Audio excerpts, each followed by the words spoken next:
तो ये बताइएगा कि तीसरी बड़ी कुव्वत बनकर आम इंतखाबात में उभरे, एक वो कहते हैं ना एकदम आए और छा गए।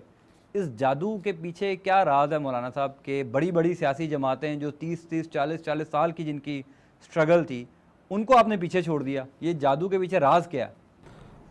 बिस्मिल्लाहिर्रहमानिर्रहीम। आपका बहुत बहुत शुक्रिया, आप तशरीफ़ लाए और हमारा नुक्ता नज़र पहुंचाने के लिए आपने ये एहतमाम फरमाया।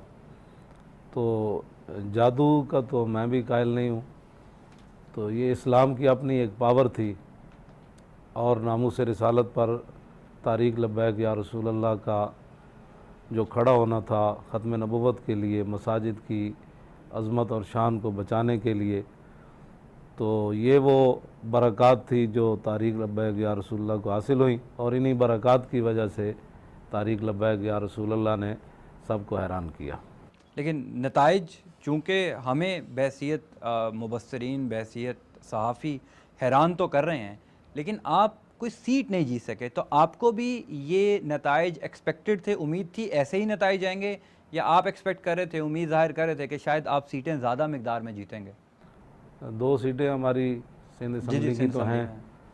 तो हमें तो बहुत सारा जो है वो धचका लगा कि पहले तो ये लोग कहते थे जी ये मौलवी लोग जो है बड़े शिद्दत पसंद होते हैं, ये मुल्क की धारे के अंदर शामिल नहीं होते। जब हम शामिल हुए तो फिर उसके बाद इनको था कि ये उम्मीदवार कहाँ से लाएंगे, पैसे वाले लोग कहाँ से लाएंगे, इनके पास जहाज़ भी कोई नहीं, लैंड क्रूज़रें भी कोई नहीं, फ़ंड भी कोई नहीं, बैरून ममालिक से ताल्लुकात भी नहीं। वो भी जब हो गया तो फिर जब इन्होंने कहा इनको वोट कोई नहीं देगा, वोट जब जुलूसों की शक्ल में लोग हमें देने के लिए आए तो फिर वो वोट भी चुरा लिए गए।